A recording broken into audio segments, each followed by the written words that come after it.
Bonjour! Cette semaine, j'ai reçu pour une 4e fois Solène Bourque, qui est psychoéducatrice, et elle est venue nous parler cette fois-ci d'une grande étape dans nos vies familiales, l'entrée à la maternelle. Elle nous a parlé de ce qui était attendu de notre enfant avant son entrée à la maternelle, mais aussi de ce qui se passait à la maternelle. Elle nous a donné des trucs concrets pour que notre enfant soit bien prêt pour cette grande étape. Je vous souhaite une bonne écoute. Bienvenue au podcast Grandir ensemble. Ensemble! Par Placote. Bonjour Solène. Bonjour Alexandra. Notre 4e rencontre ensemble. Ben oui. Ça va bien. Je pense qu'à date, les podcasts sont très appréciés de nos auditeurs. Aujourd'hui, on va aborder un sujet qui, je pense, préoccupe beaucoup de parents. Oui. L'entrée à la maternelle. C'est une grosse étape. Exactement. Pour les enfants et pour les parents aussi. Et pour les parents aussi. Je viens de passer par là en septembre. Oui. Je vais te laisser te présenter un petit peu comme on fait à chaque fois pour les gens qui n'auraient peut-être pas écouté les autres enregistrements. Alors, je suis psychoéducatrice, également auteure, donc de plusieurs livres, ouvrages éducatifs, la plupart publiés aux éditions Midi 30, dont une petite collection, justement, Petit loup entre à l'école, Petit loup se sent bien à l'école et Mini loup vit un tourbillon d'émotions qui est aussi utilisé des fois dans les classes de maternelle. En fait, pour ceux qui ont des enfants qui vont rentrer à la maternelle, ça se pourrait qu'ils rencontrent Petit loup parce que le programme est utilisé dans plusieurs maternelles. Je suis également consultante pédagogique pour l'émission Passe-Partout et qui est en lien avec la maternelle. Qui est en lien avec la maternelle. Oui. En fait, ce programme-là, justement, a été élaboré des années 70 pour pallier en fait, pas pour pallier, pour stimuler les enfants en préparation de la maternelle. Oui. D'ailleurs, quand on entend parler des programmes Passe-Partout en demi-journée, là, dans certaines, oui, on dans le voit plus en région, c'était justement basé sur les mêmes valeurs que l'émission Passe-Partout. Okay. Donc, voilà pour ça. Super. Puis tu fais de la consultation privée aussi chez les familles, dans les familles. Oui, exactement. Donc, je rencontre les parents, des enfants pour justement travailler les différents petits défis de leur vie quotidienne. Super. Puis là, ce matin, on parle de la maternelle, l'entrée, la grande école, notre petit coco qui passe de la garderie ou de la maison selon nos choix et qui entre à l'école. Oui. C'est une étape, j'ai passé par là 4 fois, c'est une grosse étape, souvent qui finit avec un parent qui s'essuie le bord des yeux en s'en retournant dans le stationnement. Ouais. Parfois avec des crises de l'enfant. Parfois, ça va bien aussi. Souvent, ça va bien. Souvent. Un enfant qui part, qui est heureux. Donc là, comment on commence ça? L'entrée à la maternelle, peut-être qu'on pourrait commencer par qu'est-ce qu'on attend d'un enfant qui entre à la maternelle? Est-ce qu'on s'attend à ce qu'il connaisse les lettres? Est-ce qu'on s'attend à ce qu'il sache écrire son nom? Est-ce qu'on s'attend... C'est quoi les critères? Pas les critères, parce que c'est pas une évaluation, mais c'est quoi les attentes quand l'enseignante reçoit les élèves pour une première fois? Puis là, il faut faire une distinction aussi parce que maintenant, la maternelle 4 ans est beaucoup instaurée dans plus en plus d'écoles. C'est ça. Donc là, aujourd'hui, ce dont on va parler, il y a le programme de la maternelle qui inclut maternelle 4 ans, maternelle 5 ans. Donc, peut-être qu'on peut aborder ce qui est attendu au début de ce programme-là. En même temps, comme c'est plus général, la maternelle 5 ans, puis en fait, tout le préscolaire, finalement, n'est pas dans l'obligation. Exact. Les parents peuvent avoir le choix et tout ça. On peut parler des deux. De toute façon, la maternelle 4 ans, en principe, est là pour mettre les bases afin que l'enfant soit prêt pour la maternelle 5 ans. OK, donc, que ce soit la garderie ou la maternelle 4 ans, on prépare la même chose pour l'entrée à la maternelle 5 ans. Oui, exactement. Parfait. Donc, le programme préscolaire 4 ans est vraiment basé non sur des apprentissages scolaires ou pédagogiques, beaucoup plus sur développer l'enfant dans toutes les sphères, finalement, là, de son développement. Okay. Donc, au niveau psychomoteur, au niveau affectif, au niveau social, au niveau cognitif, bien sûr, qui inclut l'être capable de s'exprimer avec les autres, apprendre des nouveaux mots. Au niveau de la lecture et de l'écriture, ça va être très, très de base. Hein? On s'imagine que l'enfant doit connaître ses lettres par cœur, doit savoir écrire son nom. long, des fois, avant de rentrer à maternelle, Oui, 5 exact. ans. D'autres même sont toutes fiers de dire, mon enfant à 3 ans est capable d'écrire son nom. S'il a l'intérêt de le faire, c'est génial, on encourage ça, mais l'enfant n'a pas besoin de savoir ça. C'est pas une attente. C'est pas une attente. Oui. Dans les compétences, là, par exemple, quand on regarde la maternelle 4 ans, ce qui veut dire les bases pour la maternelle 5 ans, Oui. on parle de reconnaître des conventions propres à l'écrit. Donc, tenir un livre à l'endroit, par Exact. exemple. Reconnaître des signes, peut-être. Oui, des symboles. Oui, Par exemple, un enfant qui va voir un logo, par exemple, de la Oui. pharmacie, puis qui va dire, maman, c'est la pharmacie, c'est là qu'on va acheter les médicaments. Oui. Bien, c'est de la prélecture. L'enfant est en train de décoder quelque chose qui lui donne un indice sur ce que c'est. Les restaurants, des symboles aussi. Ça, on peut faire ça comme petit exercice avec nos enfants quand on se promène sur la rue. Les arrêts, Oui. les signes quand on se promène à voiture et tout ça, ce sont des symboles de prélecture. OK. On parle au niveau des lettres de reconnaître quelques lettres de l'alphabet à la fin de la maternelle 4 ans, donc à l'entrée OK. à la maternelle 5 ans. Donc, c'est souvent les lettres du prénom de l'enfant, Oui. j'imagine. Du S prénom comme de papa, Solène, maman. M comme C'est maman.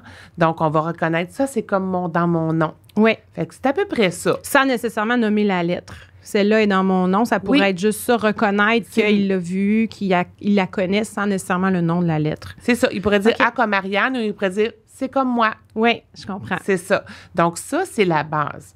Ce qu'on s'attend davantage, par exemple, en tout cas, puis je l'ai fait aussi en questionnant des Oui. enseignants pour justement l'élaboration de mes guides, c'est tout ce qui touche l'autonomie OK. et la capacité d'autocontrôle personnel au niveau affectif. OK. Ça, Donc, on va expliquer ça. Oui, on va expliquer ça. Donc, au niveau de l'autonomie, être capable, par exemple, de demander de l'aide, de ne pas figer Oui. si jamais on a une situation qui est difficile, d'être capable de dire à l'adulte, ça ne fonctionne pas, j'ai besoin Oui. d'aide. OK? Il y a des enfants qui ont de la difficulté avec ça. Il faut leur apprendre ça, tranquillement, pas vite. Également, être capable de minimalement s'habiller tout seul. Donc, être capable d'enfiler un vêtement. La fermeture éclair, ça attend toujours un peu plus tard, puis les profs vont aider. Mais au moins d'être capable d'enfiler les manches. Donc, c'est des choses qu'on peut travailler à la maison. Mettre les souliers. Mettre les bas, mettre les souliers.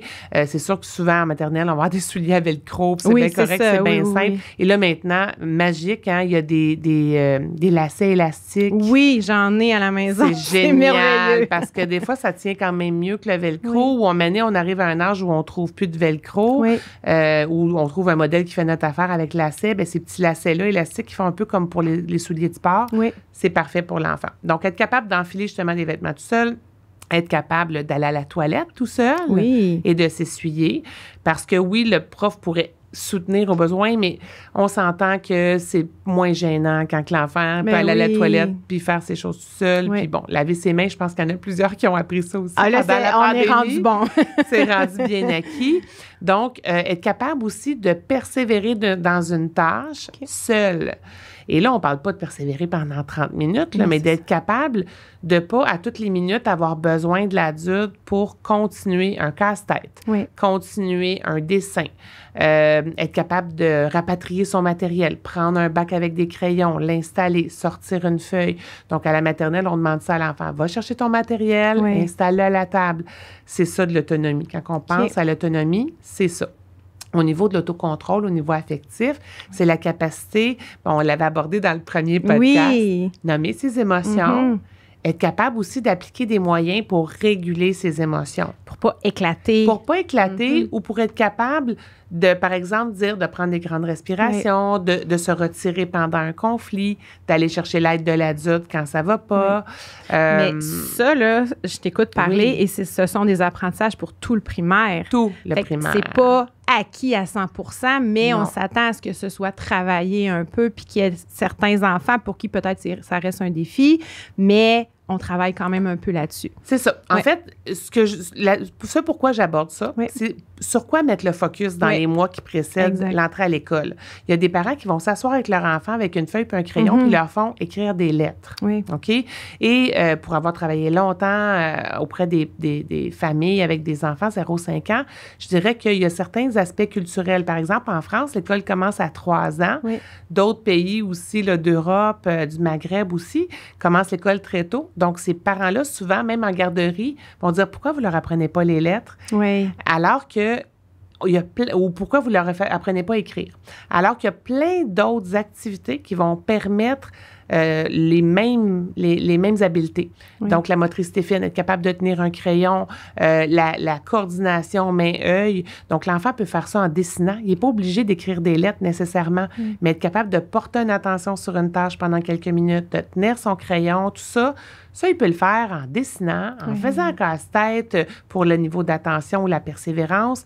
Donc, à travers des jeux, l'enfant va développer ces habiletés-là. Oui. Faire une recette avec papa-maman. Être capable de suivre une recette. Suivre les étapes. Suivre les étapes d'une recette, attendre pour avoir un résultat, tolérer un certain délai avant qu'un adulte vienne nous aider en classe. Oui. Ceux qui sont en CPE, ratio d'1,10 dans les enfants de 4 ans. À l'école, on est plus dans un 18, un 20. Oui. Donc, le prof a quand même presque 2 fois plus d'enfants à aller voir. Il y a plus d'attente. Voilà. Donc, être capable d'attendre fait aussi partie des défis, des apprentissages émotionnels importants. Puis comme on dit, on ne s'attend pas à ce que l'enfant soit parfait à l'entrée à la maternelle, mais le focus, les mois précédents, devrait être là-dessus. Sur, j'apprends à mon enfant à tolérer un délai. Je te mets un petit 5 minutes sur la minuterie du micro-ondes, je t'attoie après. Pendant ce temps-là, est-ce que tu peux continuer tout seul? Donc, ça ressemble un peu à ce qu'on disait avec notre enregistrement sur le Père Noël, tu sais, d'attendre Noël, d'avoir hâte, mais d'être capable d'attendre, d'être capable de ne pas avoir tout de suite notre cadeau. Puis, fait que ça va dans toute cette roue-là on développe nos habiletés, là. Exactement. Oui. Les habiletés sociales aussi. Oui. Capable d'entrer en contact avec d'autres enfants, avec des adultes, capable de résoudre un conflit ou un différend. Je suis pas d'accord avec toi. Bien, je ne vais pas lui lancer un jouet nécessairement. Je ne vais pas faire une crise interminable. Je vais être capable de nommer mon inconfort. D'ailleurs, il y a des petits programmes dans les écoles floppy préscolaires ou tout ça qui vont travailler les habiletés sociales. Donc, chez les enfants, d'être capable de nommer justement que je ne suis pas d'accord avec toi, prendre contact avec les autres, aller voir un enfant et dire « Est-ce que tu as le goût de jouer au ballon avec moi? » Donc, ça, c'est des habiletés importantes. Comment on travaille ça avant l'école? Bien, en allant au parc avec notre enfant, en le mettant en contact avec d'autres enfants, en lui permettant justement de faire des demandes. On s'en va à l'épicerie avec, puis, par exemple, on cherche, je sais pas moi, un pot de confiture. Bien, on va aller ensemble voir le commis, puis on va lui demander. Ça lui permet de travailler ces habiletés-là, d'entrer en contact avec des gens, d'être moins timide par rapport à ça. Oui, moi, j'ai un exemple par rapport à ça. Quand on va au restaurant, souvent, on a le réflexe de commander pour nos enfants. Oui. Mais c'est intéressant de les laisser commander. Nous, tu lui dis, OK, bien, tu veux le spaghetti, alors tu vas demander le spaghetti. C'est un beau défi, là, parce que souvent, ils sont tous gênés. Non, toi. Mais quand ils arrivent à le faire, ils sont fiers. Exact. Oui. Donc, c'est ça. C'est vraiment, je trouve que c'est dans des petits gestes du quotidien dont des fois, on ne se rend pas toujours compte de dire « Ah, tu veux-tu m'aider à mettre la table? » Donc, encore là, on travaille la motricité fine. Tu sais, bon, aller chercher les ustensiles, placer des choses coupées, des légumes, impliquer l'enfant aussi avant l'entrée à l'école dans tout le matériel, aller choisir son sac d'école avec.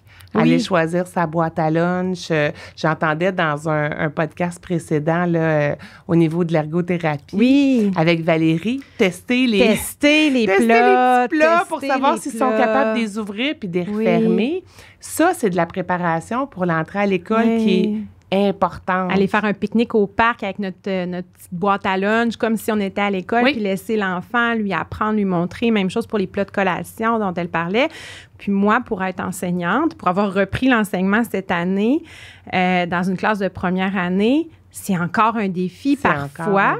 Puis comme parent, on se dit, mon enfant, il va demander de l'aide, là. C'est pas grave si son plat est un petit peu dur. Sauf que si les 20 enfants demandent de l'aide en même temps pour la collation, ça devient un gros défi pour l'enseignante. Oui. Donc, montrer à notre enfant, justement, comment bien ouvrir les plats, moi, je trouve que c'est vrai que c'est un essentiel, finalement. Oui, bien, c'est ça. Fait que là, on travaille tous les aspects. T'sais, on a parlé un petit peu de motricité, on a parlé un petit peu d'affectif, du social, du cognitif. Maintenant, au niveau mathématique. Donc, les mathématiques, être capable de faire des associations, des comparaisons. C'est-tu plus grand ou plus petit? Oui. On va classer les légumes par couleur. Tu sais, des trucs comme ça, ça va aussi aider l'enfant à travailler sa capacité de raisonnement, sa capacité aussi, on va solliciter son attention. Te souviens-tu, quand on est allé au parc, qu'est-ce qui s'est passé? Raconter une histoire. Oui. Il y a une causerie, souvent au début de la maternelle, le matin. Donc, être capable de raconter un événement qui s'est passé. Qu'est-ce que tu as fait en fin de semaine? Le prof va demander ça. Donc, l'enfant qui soit capable de faire une séquence dans le temps, de raconter dans le bon ordre des événements. Alors, ce sont des super belles acquisitions, mais comme tu vois, on n'est pas en train de faire des travaux, des devoirs, d'écrire des lettres, de reconnaître les pays dans le monde ou tout ça. Puis là, il n'y a rien qui a été nommé jusqu'à présent qui est un apprentissage plus, on va dire, scolaire. Non. Absolument rien. Là, c'est des apprentissages... Moi, j'appelle ça de vie. Des apprentissages de vie qui vont être nécessaires à l'enfant tout le long de sa vie, dans toutes les situations, finalement. Là. À la maison comme à l'école. Donc, ce qu'on est en train de travailler, ça va nous aider dans son autonomie à la maison également.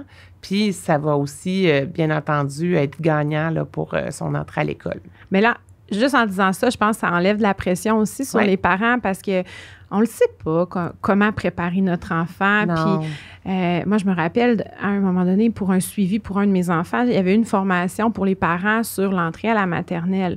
Puis là, on nous avait remis une belle feuille avec ce qui était attendu, puis tout ça. Mais il y avait des points, là, je me disais, ben non, je veux pas prendre le temps de prendre le crayon comme il faut, tu sais, je comprends que c'est important, mais fait que ça nous enlève la pression de savoir que ce n'est pas ce qui est attendu. Non, exactement. Oui. L'autre chose qui peut être intéressante, bon, là, je sais que d'habitude, là, on est en contexte pandémique, c'est un peu différent, mais habituellement, mois de mai, juin, il y a des rencontres dans les écoles, l'enfant, il va une première fois, prend contact avec sa classe, son prof. Là, je sais pas dans quel contexte ça va se passer. Nous, cette année, c'était au mois d'août. On l'a eu juste avant la rentrée. OK. Donc, possiblement là, que pour la prochaine rentrée, il devrait avoir des visites scolaires. Ça aide vraiment beaucoup parce que ça permet, après ça, de rappeler à l'enfant. Te souviens-tu? Tu sais, c'était des petites tables. Tu vas être assis avec d'autres amis. Il y a des casiers un peu plus loin. La salle de bain. Oui, la salle de bain, tout ça. Puis quand on prend des marches dans le quartier, c'est ton école, on passe devant. Fait que pas nécessairement toujours être dans le mode de parler de l'école à longueur de journée, mais de faire des petits rappels comme aller jouer au parc de l'école, peut-être? Oui, ça aussi, aller tester à l'avance. Ça, je pense que Valérie aussi en avait parlé. Oui. Tester à l'avance les modules qui sont probablement différents de ceux du parc pour voir si c'est au niveau de ses habiletés, il va se sentir bien là-dedans. Fait que ça, c'est des choses intéressantes là, à faire.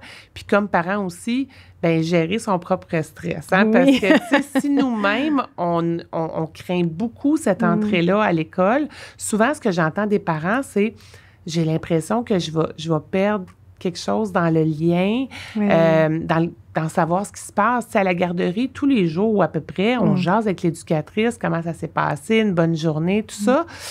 La prof, des fois, on la voit sur le bord de la cour d'école le matin en allant conduire l'enfant. Puis encore, si les enfants vont au service de garde, même pas. Puis là, l'enfant traverse la porte tout seul, se déshabille tout seul. C'est pas comme à la garderie où on fait beaucoup avec l'enfant.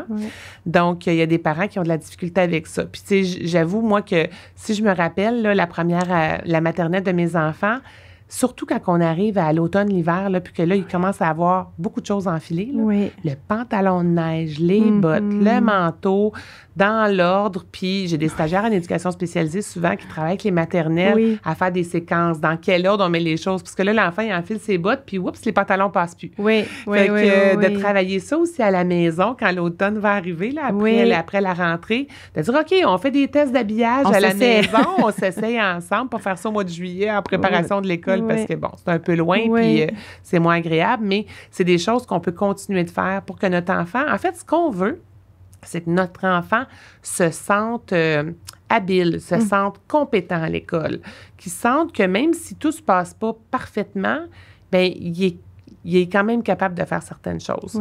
Puis là-dessus, une chose que je trouve vraiment importante aussi d'aborder, que j'aborde souvent quand que je parle de l'entrée à la maternelle.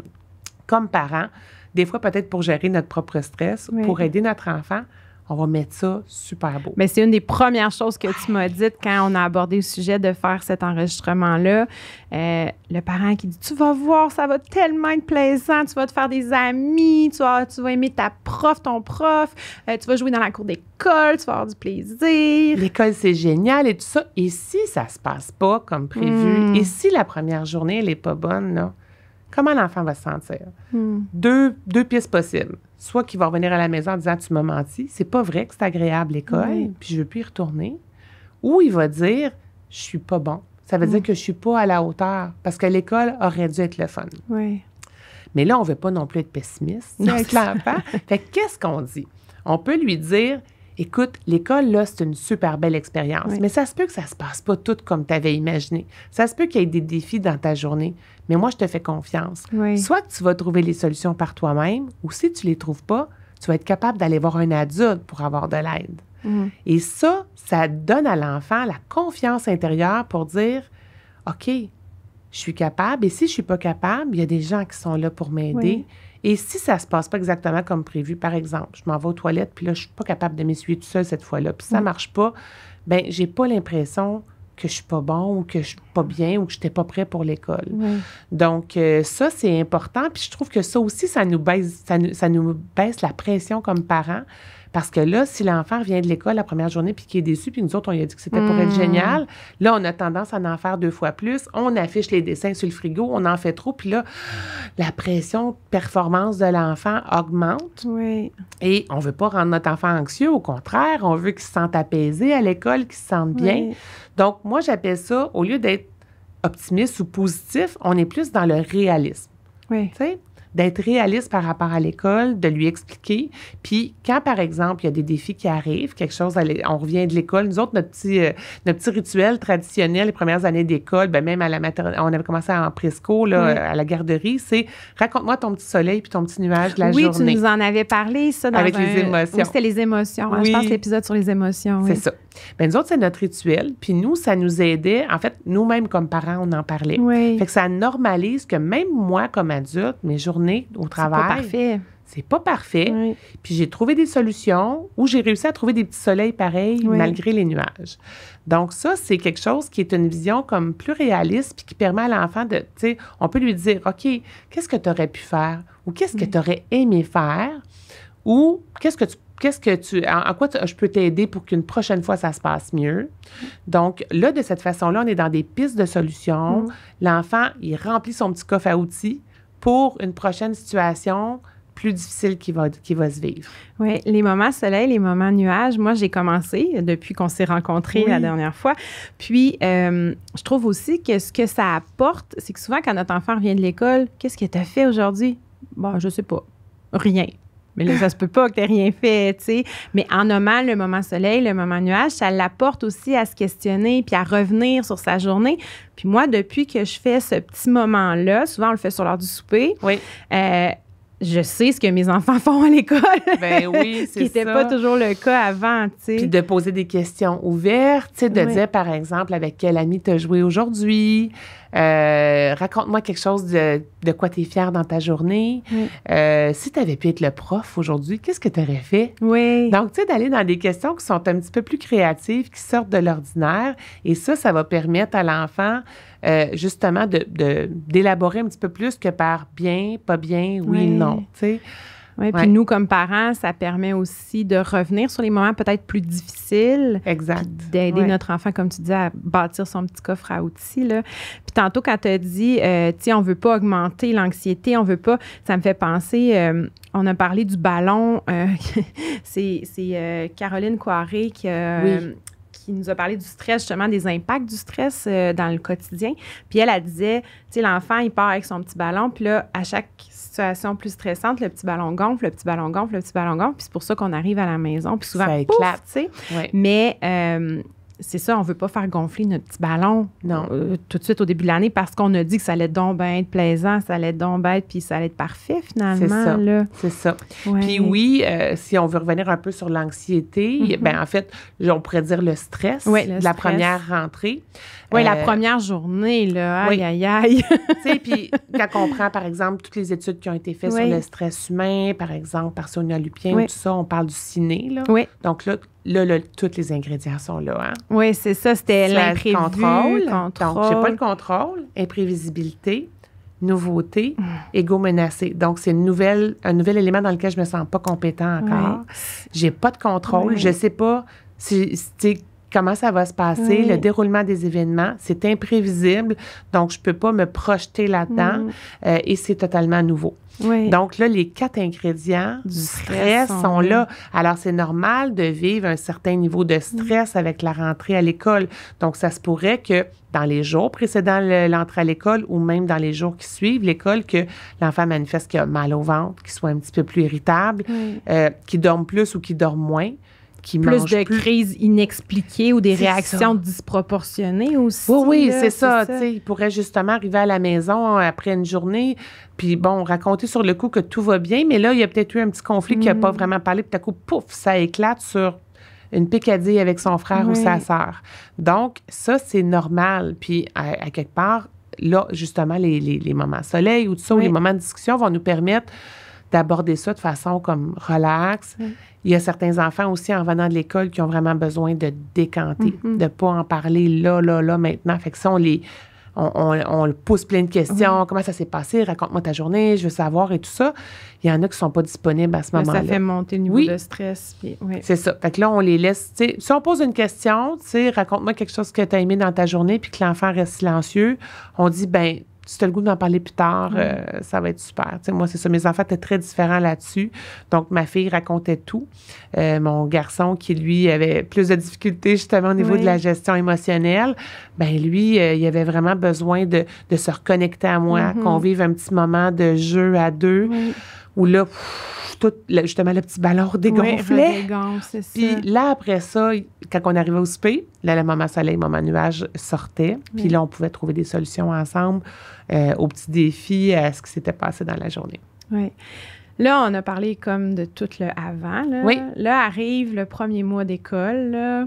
Puis moi, je me rappelle, puis on est en plein dedans, là, parce que là, l'enregistrement se fait au mois de septembre, même s'il va être diffusé plus tard. Mais le premier mois d'école, là, les maternelles, ils sont brûlés. Ça leur demande du jus. Ils arrivent à la maison, là, moi, les 4, ça fait ça, là, fatigués. Des fois, ils s'endormaient dans la voiture, alors que c'est des enfants qui dorment pas. C'est ça. Ils étaient, là, brûlés. Mais là, je comprends, tu sais, tout le stress, ça vient jouer là-dessus aussi pour la maison, là. Ça vient jouer là-dessus aussi, puis il y a tout l'apprentissage au niveau des règles. Les règles de la classe. Donc, de façon générale, ça va être des règles un petit peu différentes du CPE. Par exemple, on doit lever sa main pour parler. On doit rester à sa place quand on veut demander l'aide de l'enseignante. Des fois, il y en a qui vont les laisser comme circuler plus librement, mais s'ils font un atelier, par exemple, assis, ils vont dire, si tu as besoin d'aide, lève ta main puis attends. Hey, ça demande du contrôle personnel. Un petit prout de 5 ans, un petit loup de 5-6 ans, là, qui, mettons, ils sont en 5 des fois même 4 ans au mois de septembre. 4 ans. Moi, ma fête est le 23 septembre, donc je suis rentrée à la maternelle à 4 ans. C'est ça. Donc, ça demande beaucoup. Le niveau d'attention est exigeant, ce que ça demande, entendre les consignes, de se repérer dans le temps. Parce que à la garderie, les repères sont clairs. T'sais, habituellement, tout se fait dans le même ordre. Bon, à l'école aussi, mais ça se fait dans le même local, le repas, tout ça. Là, on est en classe. On va à l'éducation physique. C'est ça. On va à l'éducation, il y a un déplacement. On s'en va à récréation, on s'en va dehors. On rentre en dedans. Là, après ça, ça va être le dîner. Le dîner, on est dans un autre local avec d'autres adultes qui s'occupent de nous au service de garde. Là, il y a d'autres règles à respecter là. On ne partage pas les lunchs avec les amis, avec les allergies, par exemple. Il y en a qui vont demander aux enfants de rester en silence, au moins juste le temps du repas. Question que ça ne prenne pas trop de temps puis qu'on puisse aller jouer dehors. Je sais qu'il y a des parents qui disent, ben mon Dieu, comment ça qu'on leur demande d'être en silence?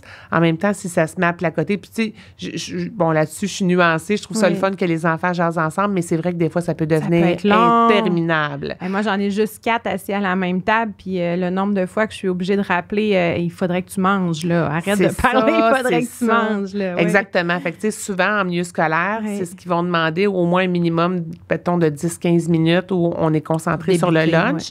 Puis ensuite de ça, là, ils peuvent aller dehors jouer. Fait que, tu sais, il y a beaucoup de déplacements. Une école, c'est grand physiquement.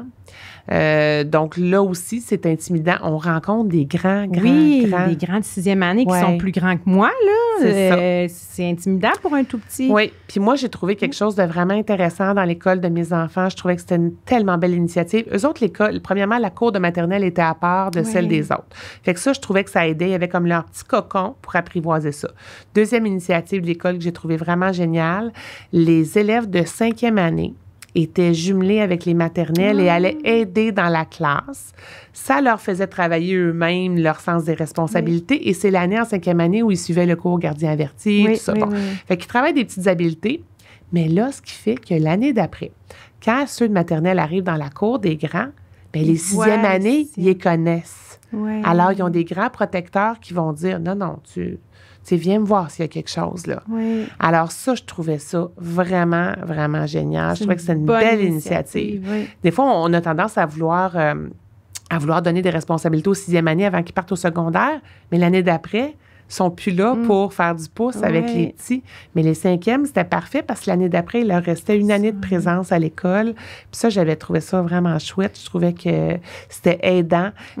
Premièrement, ça faisait des petits bénévoles un peu dans la classe qui aident le prof, qui vont soutenir, qui vont peut-être justement permettre que les délais soient un peu moins grands pour les enfants. Fait qu'ils partaient 1 ou 2 à la fois, puis il y avait leur petit moment d'implication dans les classes de maternelle. Ah, c'est bon, ça. Puis je sais qu'il y a des classes de maternelle aussi qui impliquent plus les parents, comme par exemple les parents qui veulent venir faire une lecture ou parler de son métier. Par exemple, je sais que des fois, il y a des trucs, des initiatives comme ça qui se font pour justement que la coupure avec la maison se fasse un peu mieux. Puis aussi, la première semaine d'école, souvent, les parents sont invités à rester un moment en classe avec l'enfant. Ça, c'est toutes des petites choses qui vont faire que la transition va se faire un peu mieux, finalement. Plus en douceur, c'est ça. Je pense qu'il y a plusieurs initiatives qui vont dans ce sens-là, dans les écoles. On voit aussi dans les écoles alternatives où, bon, ils vont demander l'implication des parents, mais je pense que même dans les écoles traditionnelles, on voit davantage ça. Donc, par exemple, des parents qui vont venir faire une présentation. Nous autres, on avait un papa qui était marionnettiste, qui était arrivé avec des marionnettes, accessoiriste là, pour la télé. Il est arrivé avec plein de trucs avec les enfants. Il avait fait une petite animation. Et ça, c'est vraiment, c'est nourrissant pour les enfants d'expériences extérieures. Puis pour le prof, bien, ça permet aussi de varier les apprentissages qui se font toujours dans un contexte là, scolaire, mais préscolaire, mais avec quelque chose d'autre là, qui est nourri que l'enseignant, finalement. Oui. Puis là, quand notre enfant entre à la maternelle, comme parent aussi, on a certaines attentes envers l'école. Oui. Puis, bien, quand on n'est pas prof de formation, on ne sait peut-être pas nécessairement non plus qu'est-ce qui est attendu des enfants à la maternelle, à quoi ressemble le programme. Bon, parfois, il l'explique à la rencontre de parents au début de l'année, mais ça reste que c'est un peu flou tout ça comme parent. Pendant l'année à la maternelle, là, à quoi on peut s'attendre pour notre enfant? Comme apprentissage? Comme apprentissage. Tu sais, à la fin de la maternelle, là, mon enfant, est-ce qu'il est supposé de connaître toutes ses lettres, le son des lettres, les chiffres, compter avec des objets? Qu'est-ce qui est supposé? C'est quoi qui est attendu de mon enfant? C'est quoi les gros objectifs de la maternelle? Parce que je pense que ça va aider les parents à justement peut-être mieux gérer leur préparation à cette entrée-là, tu sais, de voir que... bien, je vais te laisser l'expliquer parce que moi, je le sais c'est quoi, mais il y a plusieurs choses que les enfants font à la maternelle que, comme parents, on se dit, mais mon Dieu, il faudrait qu'ils l'apprennent avant la maternelle, tu sais, comme on a un peu parlé tantôt, là. C'est ça. Fait que c'est quoi les attentes pour la maternelle? Bien, c'est ça. On va travailler, là, on revient un petit peu avec les compétences qu'on avait tantôt. Tu sais, on va travailler un peu le développement global, mais tu sais, la capacité, justement, à entrer en contact avec les autres, à faire des jeux coopératifs, à aller chercher l'aide d'un autre, de travailler en équipe de deux. Quand on parle de coopération aussi, coopération dans une tâche, par exemple, ranger des choses ensemble. Ils font déjà la garderie, mais aussi faire des projets communs. Au niveau mathématique, on parlait des petits Véritech tantôt qui sont utilisés beaucoup, des jeux d'association qui vont permettre à l'enfant, c'est comme des pré-mathématiques, là, de faire des trucs comme ça. Donc ça, c'est des activités dans le quotidien, se repérer dans le temps, être capable de voir la séquence des événements. Aussi, ce qui est intéressant, moi, ce que j'ai vraiment beaucoup aimé, parce que, bon, un prof de maternelle ne fait pas de bulletin. Oui, c'est ça. Il fait un portfolio. Oui. Mais le portfolio est vraiment intéressant parce qu'on voit, par exemple, l'évolution des dessins de l'enfant. Entre autres, dans certaines écoles, ce qui est chouette, c'est qu'à tous les mois, ils leur demandent de faire un autoportrait. Oui. Donc, de se dessiner. Et là, on voit l'évolution, parce que c'est toujours le même sujet, ils se dessinent, et on voit l'évolution, par exemple, des pièces du corps qui se rajoutent. Tu sais, ça commence des fois qu'un bonhomme tétard ou à peine, tu sais, bon, les bras sont grosse tête, puis juste 2 petits bras. C'est ça, puis là, le corps qui se dessine et tout ça. Fait que ça, c'est une belle façon, justement, de mesurer l'évolution de l'enfant à travers l'année, ce qui va ajouter autour de son personnage aussi, tout ça. Fait que ça, c'est des trucs qui vont vraiment être intéressants. Une chose que je trouve bien le fun aussi, on a comme apprécié des œuvres d'art qu'ils vont faire. Donc, on leur demande, par exemple, de faire une œuvre d'art à la manière de Arsim Boldo, qui est comme, tu sais, il fait des œuvres d'art avec des fruits, là. C'est des faces, mais qui sont faites avec des bananes, des pommes, tout ça. Fait que là, ce qu'ils vont faire, c'est qu'ils vont avoir comme une petite exposition où ils vont regarder, par exemple, des images. Les profs sont rendus full techno maintenant. Ils ont leur tablette en ligne, ils vont regarder des trucs. Et par la suite, ils doivent reproduire, ou à la manière de Monet, ou peu importe. Donc, ils doivent reproduire un peu le style artistique de l'artiste, mais du peintre. Mais, tu sais, plus ça va, cette compétence-là va se maintenir dans le primaire. Mais là, à cet âge-là, c'est vraiment juste de comprendre c'est quoi le médium qui est utilisé, c'est quoi les techniques, de faire beaucoup d'observations. Donc, on va travailler la capacité d'observation de l'enfant pour associer, pour créer. Et on n'est pas tellement dans la performance artistique. C'est pas ça qu'on va évaluer. Est-ce que le dessin est beau? Mais est-ce qu'il a compris les consignes qui étaient demandées? Fait que ça, c'est une autre affaire. Les consignes. Donc, de comprendre, on parle quand ils sont à la garderie, là, au début de 2-3 ans, consigne simple. Là, on est vraiment Donc, une seule consigne, mets ton manteau. Oui. Là, c'est sûr que plus on avance, on est dans des consignes doubles et triples. Par exemple, là, je te demande de ranger ton matériel, d'aller le porter dans ton casier et on va se rejoindre dans le corridor. Là, on est rendu avec 3 consignes. Donc, l'enfant doit apprendre à les faire dans l'ordre qui est demandé. Retenir la consigne. C'était où déjà il fallait que j'aille après avoir rangé mes trucs. Donc, de travailler sa capacité d'attention. Ce qui est quand même difficile chez les enfants, on en parlait là, dans le truc pour le Père Noël, la capacité d'attendre, tout est dans l'immédiat. Fait que les délais aussi, apprendre à tolérer un certain délai avant que le prof réponde, de travailler des séquences aussi. Attendre en rang, des fois. Là, des fois, il y en a des plus lents. Là, ils s'habillent. Les plus rapides sont déjà prêts. Attendre. Être capable d'attendre dans un contexte comme ça. Donc, on continue de travailler justement. L'autonomie se travaille à la maison, mais tu sais, l'enfant doit s'habiller seul. Tout ça, cette partie-là. On travaille beaucoup aussi prendre soin de son matériel. Donc, habituellement, maternelle, beaucoup de classes que j'ai vues avaient des espèces de petits casiers cubes dans lesquels chaque enfant avait, par exemple, ses crayons identifiés à son nom ou avec un petit numéro, quelque chose comme ça, ou une image. Et là, il doit apprendre à ranger ses trucs, les mettre au bon endroit. Et ça arrive souvent. J'ai perdu mes crayons, je sais pas où je les ai mis. Bon, l'enfant était comme un petit peu dans la lune, il les a déposés là pendant qu'il était en train de faire autre chose. Et là, c'est de travailler justement la capacité d'organisation. Quand, par exemple, je fais une tâche, je m'en vais à mon bureau, bien, pas besoin de te lever 4 fois, il faut que tu penses, OK, je ramasse un carton, une feuille, je m'en vais m'installer. Tu sais, on est encore dans la base de l'apprentissage, mais qui va permettre à l'enfant rendu en première année, d'être capable justement de se concentrer sur une tâche, de demander de l'aide, de se faire confiance. Donc, encore là, oui, l'apprentissage des lettres va se faire, mais souvent de façon très, très ludique. Donc, en maternelle aussi, beaucoup de compétences vont se travailler à travers les comptines, le rythme, donc faire de la musique ou tout ça qui va travailler. Tu sais, on va faire une chanson, puis là, avec le rythme d'un instrument de musique, par exemple. Donc, ils doivent suivre un rythme lent, un rythme rapide. On va travailler, c'est ça, les comptines, les histoires. On va partir d'une histoire, on va leur demander de dessiner ce qui va avec pour faire des associations. Donc, on est vraiment dans toute la construction, finalement. On poursuit là, le développement de l'imaginaire et du raisonnement aussi de cette façon-là. La lecture d'histoire prend une grande place. Donc, s'intéresser au livre, être capable aussi de se poser la question, qu'est-ce qui se passe après? Oui. Donc, moi, justement, dans mon guide Petit Loup, j'ai des arrêts à un moment donné dans l'histoire de dire, qu'est-ce que tu penses qui est arrivé par la suite? Parce que là, ce qu'on veut, c'est que l'enfant se pose des questions et soit capable d'arriver avec des hypothèses. Oui. OK? Fait qu'encore là, on est en préscolaire. Il n'y a rien de scolaire. Rien d'académique, là. On lit pas, on dénombre pas, on oui. dénombre un peu, Oui, mais rien de... On n'écrira pas 15. Là, on n'écrira pas 15. Ça, tout se fait dans le jeu. C'est ça. Dans le...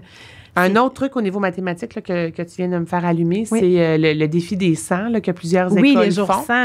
Oui. Ouais. Donc, l'enfant doit, par exemple, choisir un objet qui va accumuler pendant des petites roches, des attaches à pain, peu importe, et doit les dénombrer. Fait que là, à un moment donné, avec à tous les jours, il en met un dans sa petite boîte, par exemple. Et là, de temps en temps, on les sort. On les classe par 10, on les classe par 5.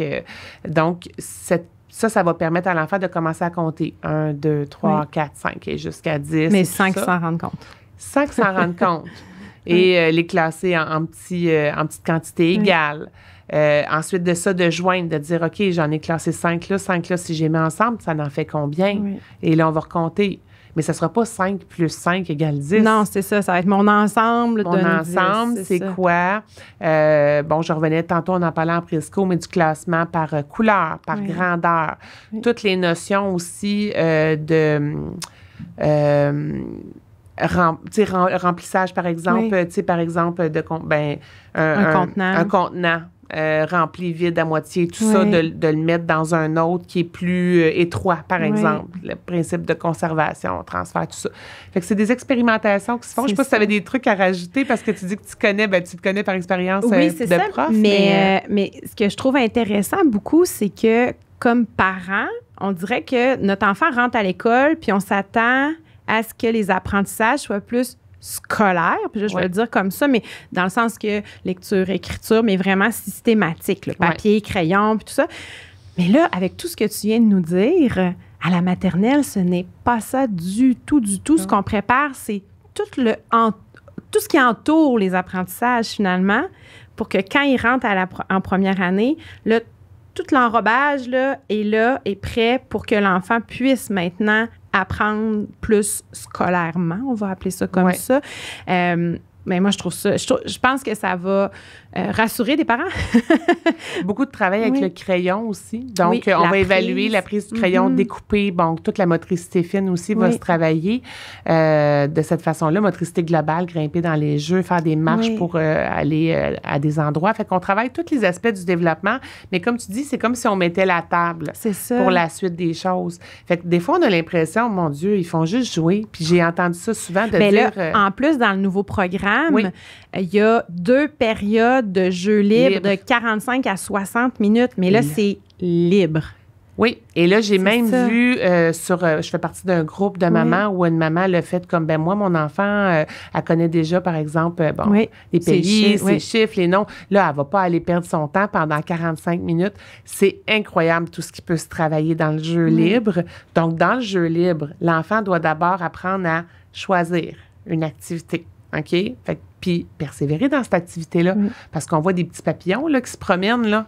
Tu sais, je joue 30 secondes là, je m'en vais ailleurs. D'être capable de dire, je fais un choix et je continue dans ce choix-là. J'arrête pas au premier écueil, au premier défi.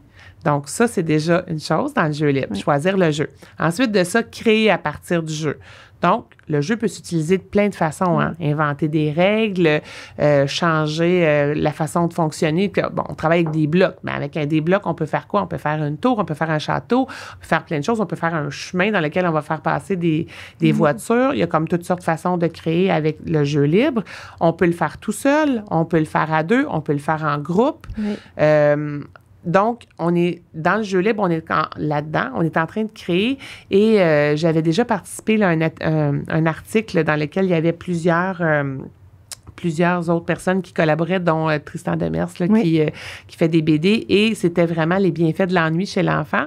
C'est-à-dire qu'on disait que dans les moments un peu de vide, si on pourrait dire, c'est là que la créativité émerge. Donc, l'enfant, par exemple, même à la maison, qui dit, je sais pas quoi faire, puis qu'on dit, essaie de trouver quelque chose par toi-même, il va tourner en rond, là, 5-10 minutes. Mais là, à un moment donné, il va ramasser une boîte, des plats de plastique, des couvertures. Puis là, tout à coup, il va se créer une espèce de château, puis là, de coin avec une tente ou peu importe. Puis tout à coup, les personnages vont embarquer là-dedans. Donc, de nos jours, on a tendance à beaucoup animer nos enfants, les occuper. Et là, je trouve que le programme de maternelle, avec ces périodes de jeux libres-là, permettent à l'enfant d'explorer quelque chose par eux-mêmes. Ils risquent de figer ceux qui sont habitués justement d'être très, très animés, d'être dirigés. Mais moi, je pense qu'il y a quelque chose de vraiment positif qui va sortir de là dans l'autonomie de l'enfant puis dans la créativité. Oui, puis l'enseignante aussi se promène et aide les enfants aussi qui ont plus de misère. Tout ça, l'enseignante n'est pas assise à son bureau à juste observer. Là, elle interagit aussi avec les enfants, elle embarque dans leur jeu puis elle prend des notes mentales aussi sur ce qui se passe. Dans le programme en CPE, c'est un peu la même chose. Hein. Dans les jeux, l'éducatrice, elle est là pour observer puis faire du pouce. Par exemple, l'enfant s'intéresse, il y a une obsession, il fait juste s'intéresser aux autos. Mais là, à un moment donné, ton auto, elle pourrait-tu faire telle affaire? Elle pourrait-tu faire une aventure puis aller dans tel coin? Fait que c'est un peu la même chose à l'école, dans les jeux libres. Si on voit, par exemple, qu'un enfant a toujours le même intérêt, bien, le prof va l'amener vers autre chose en se basant sur son intérêt. Donc, oui, c'est ça. Ça va être très positif. Solène, c'est déjà fini. Ça va trop vite. Va vite. Il va falloir te réinviter une 5e fois. Merci. Je pense que les parents vont avoir vont être un peu rassurés peut-être parce que c'est une étape angoissante comme parents de voir notre petit coco rentrer à la grande école. Mais j'espère en tout cas qu'on va avoir rassuré certains petits cœurs de parents. Puis que ça va aider les enfants aussi à vivre une belle rentrée en septembre. Donc, je te remercie. Ça fait plaisir.